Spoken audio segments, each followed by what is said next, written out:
আসসালামু আলাইকুম বন্ধুরা, আশা করি সবাই ভালো আছেন, সুস্থ আছেন। বন্ধুরা, আপনাদের মাঝে কিন্তু আজকে এবার একটি নতুন ভিডিও নিয়ে আসলাম। বন্ধুরা, দেখতে পাচ্ছেন আমার ফোনের স্ক্রিনে কিন্তু প্রচুর পরিমাণে লাউ পাতা রয়েছে। বন্ধুরা, এই লাউ পাতাগুলো কিন্তু আমাদের গ্রামের কৃষকরা চাষ করে থাকে, মূলত লাউই চাষ করে থাকে তারা। তো বন্ধুরা, দেখতে পাচ্ছেন এই যে একটি লাউয়ের ফুল। বন্ধুরা, ফুলটির সম্পর্কে বলতে গেলে কি, লাউয়ের ফুলগুলো কিন্তু দেখতে অসাধারণ। বন্ধুরা, এই লাউয়ের ফুলগুলো কিন্তু দেখতে সাদা রঙের হয়ে থাকে। বন্ধুরা, দেখতেই পাচ্ছেন।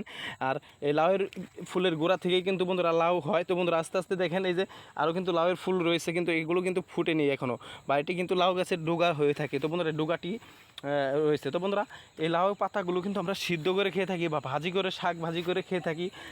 তারপরে কিন্তু বন্ধুরা, লাউগুলো কিন্তু আমরা যে কোনো মাছের সাথে বা যেভাবেই হোক রান্না করে, তরকারি রান্না করে খেয়ে থাকি। তো বন্ধুরা, এগুলো চাষের জন্য কি প্রয়োজন? বন্ধুরা, একটি জমি কিন্তু অবশ্যই নির্ধারিত প্রয়োজন, বা আপনারা যদি চান আপনাদের বাড়িতে একটি গাছের চারা রোপণ করে দিতে পারেন। বীজগুলো রোপণ করে দিয়ে আপনাদের ঘরের চালের উপরে এই ডোগাগুলো উপরে উঠিয়ে দিতে পারেন গাছগুলো বড় হওয়ার পরে। তারপরে কিন্তু বন্ধুরা, ওই ঘরের চালের উপরে লাউ ধরা শুরু করবে।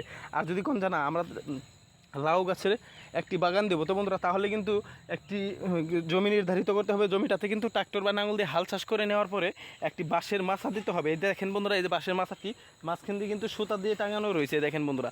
তো বন্ধুরা, এই মাছাটি কিন্তু পুরো জমিটা মিলে রয়েছে।